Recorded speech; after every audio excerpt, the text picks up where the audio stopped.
Muito bom dia, pessoal! Sejam bem-vindos à edição número 356 do seu Acorda Mercado.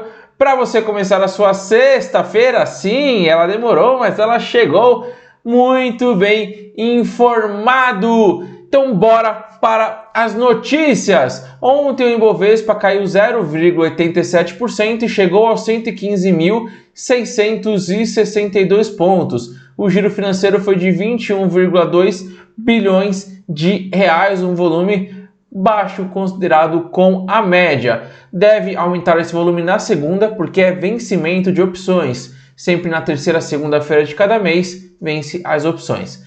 Conforme trouxemos ontem, os números de mortes e infecções assustaram e derrubaram todos os mercados. É claro, estamos falando do coronavírus. A desculpa da China de que os laboratórios mudaram o método de exames e diagnósticos para scanner e por isso acelerou o processo de confirmações de contaminação não colou muito. O mercado, que já é desconfiado com números apresentados pela China, ficou ainda mais preocupado por não saber a extensão real da epidemia e como isso pode afetar a economia. Ontem, o número de mortes pelo vírus subiu de 1.355 para 1.483. Já o número de infectados chegou a 65 mil. Aqui no Brasil, nenhum caso de coronavírus, vamos falar de economia. O dólar voltou a preocupar e o Banco Central interviu após a moeda chegar aos R$ 4,38. Uma oferta de $1 bilhão em swap reverteu esta escalada. Ontem, a pesquisa de serviços do IBGE relatou recuo de 0,40% em dezembro contra novembro, um pouco acima da expectativa dos analistas, que projetavam 0,50% de queda. O Citi Brasil reduziu a sua projeção de crescimento para o Brasil de 2020, de 2,2% para 2%. Olha o nosso medo de começar o ano, todo mundo colocando o PIB acima de 2,5% para o final de 2020, 2 a 2,5%, e agora todo mundo começa a reduzir. Vale sempre lembrar que nos últimos 3 anos isso foi frustrante e o PIB chegou a 1%. Esse projetado até para 2019 deve ser 1,2%. Essa decisão do Citi de reduzir a projeção de crescimento se deveu predominantemente ao efeito da epidemia do coronavírus sobre a economia da China e de outros países que deve afetar. Então vai afetar 0,2% pontos percentuais aqui no Brasil. Sobre a reforma tributária, parlamentares indicados a compor a comissão afirmaram que a primeira reunião formal do colegiado deve ocorrer só depois do Carnaval, lembrando que no Carnaval se esvazia o Congresso. Bora pro Ibovespa? Então, das 73 ações do índice, 50 recuaram, uma ficou no 0 a 0 e apenas 22 fecharam no positivo. Nem a alta do preço do barril de petróleo, nem a alta do minério de ferro foram suficientes para segurar ações da Petrobras e Vale. As ações da Petrobras recuaram 1,36% aos R$ 29,72. Já as ações da Vale caíram 1,75% aos R$ 52,14. Os bancos, que representam nada mais nada menos que 25% do Ibovespa e são usados pelos investidores estrangeiros para aumentar ou diminuir sua exposição ao Brasil, recuaram em bloco. As ações do Bradesco recuaram 1,92% a R$ 33,28.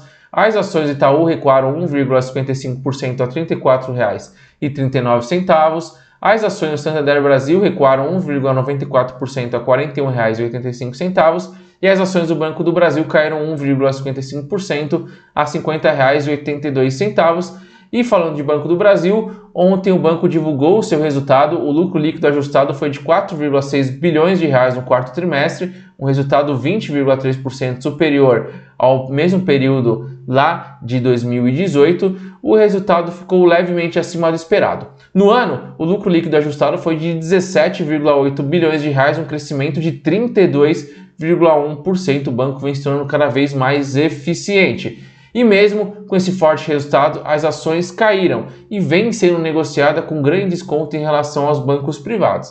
É claro que, por ser pública, é válido um desconto, porém esse desconto, ao meu ver, está exagerado e essa é uma ação que eu acredito firmemente para 2020. Está barata. Lembrando que na segunda-feira, agora, eu vou divulgar a carteira EMB 5000 para assinantes do Acorda Mercado, mais inspirações de investimentos. Então, se você quiser assinar, Vou deixar o link aqui na descrição. Continuando, as ações do Banco Inter recuaram 3,55% aos R$ 16,03 e as ações da XP na Nasdaq subiram 1,10% aos 41,36 dólares. A ação engatou 10% de alta acumulada nos últimos 3 dias, uma bela alta. A maior alta da bolsa, aliás, do Ibovespa, foi das ações da Usiminas, subindo 4,97%, seguida por Marfrig, que subiu 4,82%, e B2W subindo 3,88%. Já a maior queda foi das ações da Fleury, caindo 3,49%, Braskem caindo 3,23% e RB Brasil, que não para de cair. Ontem a queda foi de 2,67%, acumulando uma queda de 26,83%, sendo disparada a pior do mês no Ibovespa. Já que falamos da pior do mês, vamos falar da melhor do mês, que está sendo a WEG. A WEG Motores, que está subindo 15,63%, e essa ação aqui é impressionante. Quando parece que a ação está cara, ela tem capacidade de subir ainda mais. Eu acho que ela está cara, mas pode ser que suba mais. É surpreendente essa ação, a baita ação. A maior alta da B3 foi novamente as ações da Metalfrio, disparando 34,63%, e a maior queda foi da companhia Celg de participações, recuando 13,75%. A Grendene, dona das marcas como Melissa e Ipanema, que a mulherada conhece, reportou um lucro líquido de 210,1 milhões de reais no quarto trimestre de 2019, em queda de 16,4% na comparação com o mesmo período lá em 2018. Já a JHSF Participações registrou no quarto trimestre um lucro líquido de 211 milhões de reais, representando um aumento de cerca de 2,9 vezes em relação ao mesmo período de 2018.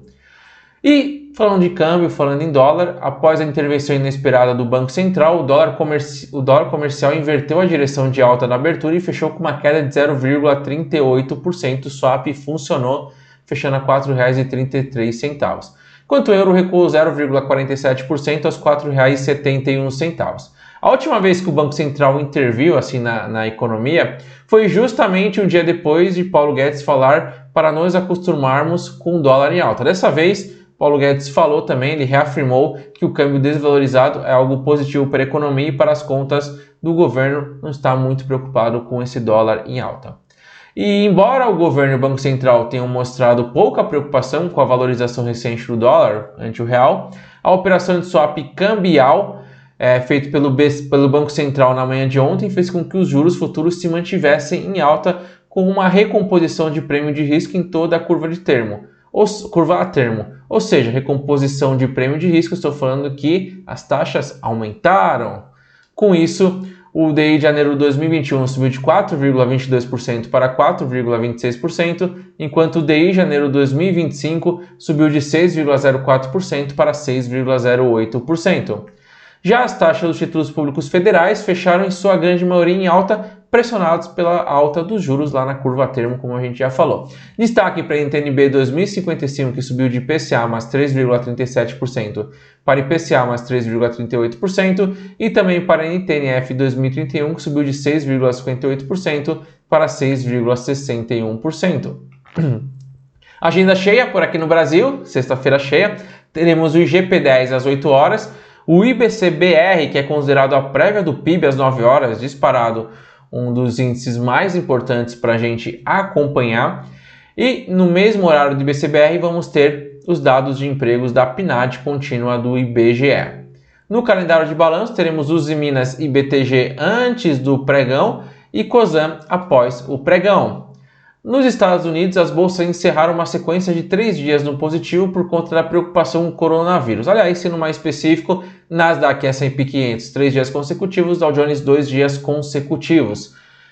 O Dow Jones caiu 0,43%, o S&P 500 caiu 0,16% e o Nasdaq caiu 0,14%.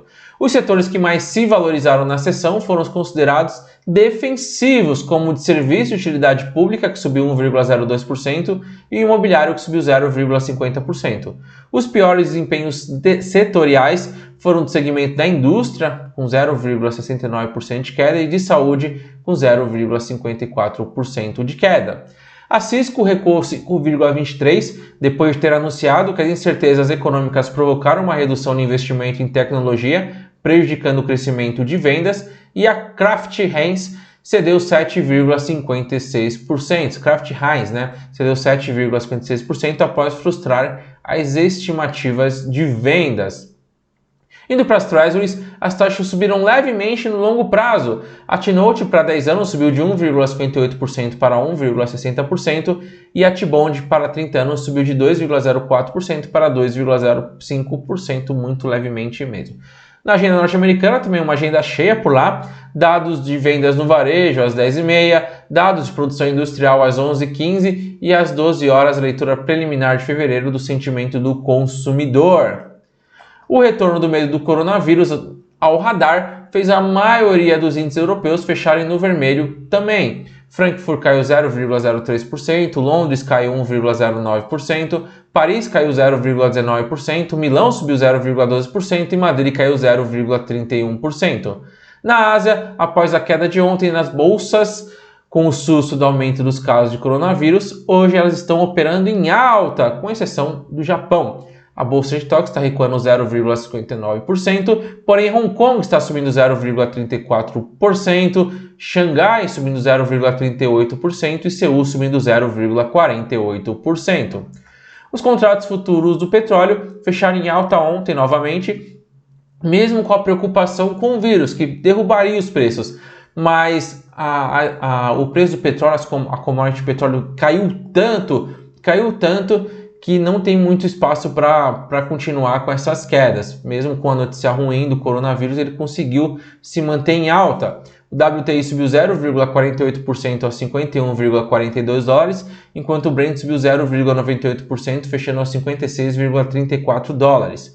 O contrato de ouro OZ1D subiu 0,45%, enquanto as criptomoedas estão em queda nas últimas 24 horas, com apenas 2 das 10 maiores digitais em alta, a Ripple e a Tezos. O Bitcoin está caindo 1,76%, a Ethereum está recuando 0,36% e a Ripple está subindo 1,73%.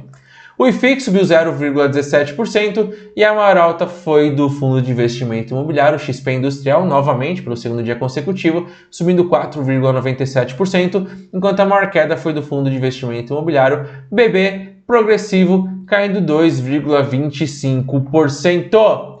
E por hoje é só, uma ótima sexta-feira, um ótimo final de semana e bons negócios. Vejo vocês na segunda. Tchau!